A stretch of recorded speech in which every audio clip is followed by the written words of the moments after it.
Bhagavad Gita is a holy scripture of 700 verses. It is embodied in an epic called Mahabharata, written by one of the most celebrated saints, Vedavyas. This verse actually pertains to the discourse between Bhagwan Krishna and his disciple friend Arjun. Bhagavad Gita is called the Song of God because the manner in which Bhagwan Krishna has put across the discourse to Arjun is mellifluous, is lyrical. It is said in Sanskrit. Bhagwan Krishna relates all this to a place which is the battlefield called Kurukshetra. It lies in Haryana in India. Before I begin with chapter 1, I would like to give a brief introduction of what this was required, this discourse was required. Pandu and Dhritarashtra, Kaurava, these two were the cousins. Pandu was supposed to be the king of Hastinapur, but due to his untimely death, the onus fell on Dhritarashtra, his brother who was blind. At that time, the sons of Pandu, that is Yudhishthir, Bhim, Arjun, Nakul, Sahadev, were very young.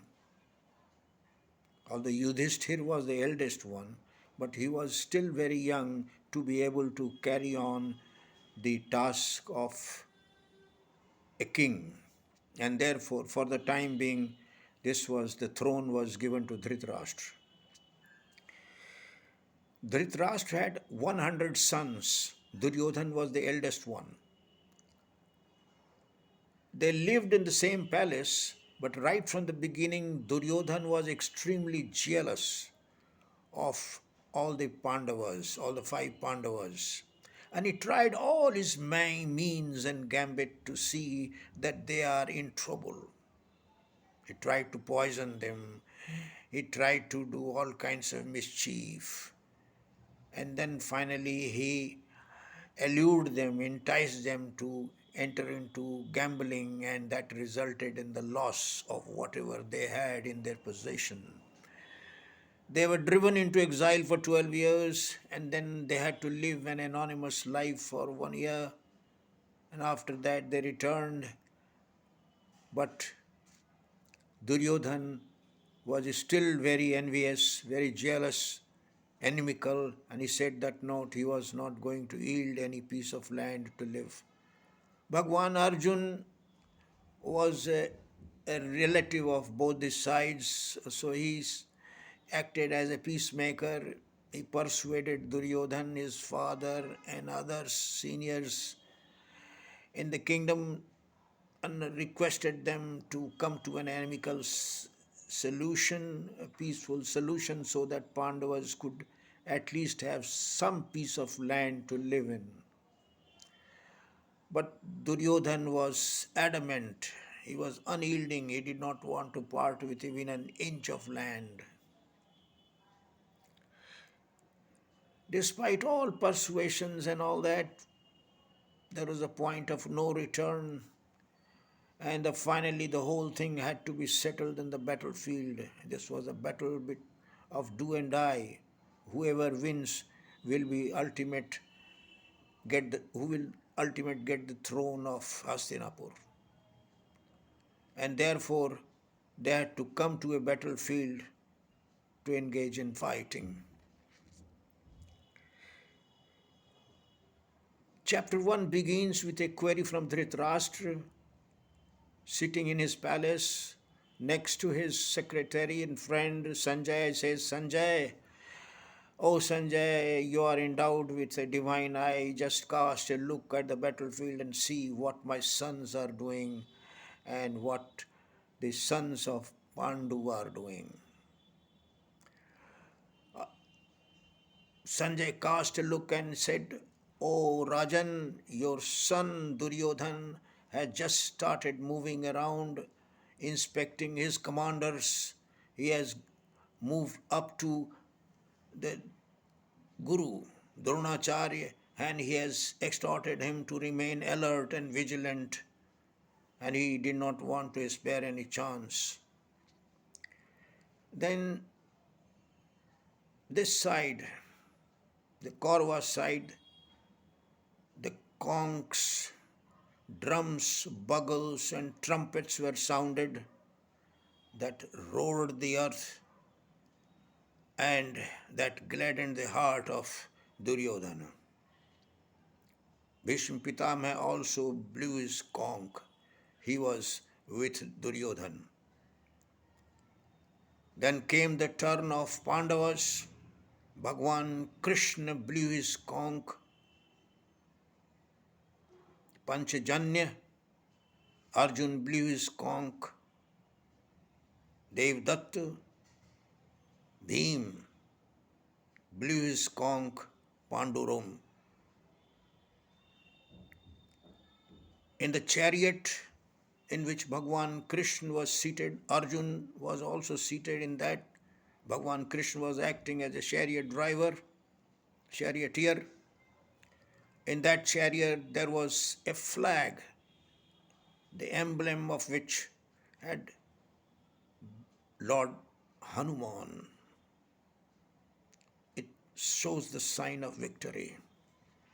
When they blew the conchs, that is Pandavas blew the conch, and when Bhagwan Krishna also blew the conch, it vibrated the earth and the sky and it caused some kind of panic in the heart of Duryodhan, because deep inside he knew that although in terms of the strength of the army, the number of people, they were smaller, but still Bhagwan Krishna was on their side, and these were the signs of victory. Anyway, at that point of time, Arjuna requested Bhagwan Krishna and requested him to take the chariot slowly to the vantage point from where he could see all his opponents so that he can very easily shoot his arrows. Bhagwan Krishna did accordingly. He took him to the point, and Arjun gradually inspected his cousins, brothers, his grandfather, his guru, and others. While he inspected them, he started perspiring. His heart became full of compassion. His throat was drying up. Here his hair stood, and his bow Gandiv slipped out of his hand.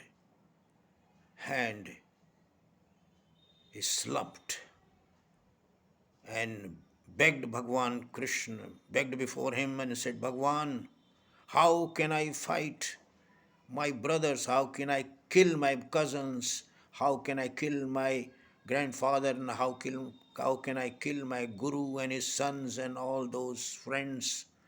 Goodness, I cannot kill them. Let them kill me, even if they do. I don't mind, I wouldn't mind. I don't want any victory. I don't want any kingdom. If you give me 3 kingdoms, I will not rest in peace. It will be great sin to kill them, because killing them would mean making hundreds of widows, and they will lament, they will curse me, and finally they will marry wrong persons and they will beget wrong children, and the progeny will be, the tradition will be destroyed, and the system will be destroyed. So there will be a chaos, and they will all curse me. I cannot live in that atmosphere. It will be worse than hell. So it is extremely difficult for me to fight. Arjun took his seat full of tears. This is what Sanjay described to Dhritarashtra, who for the time being had a consolation that at least Arjun is very much demoralized. This is the end of the chapter 1 of Bhagavad Gita.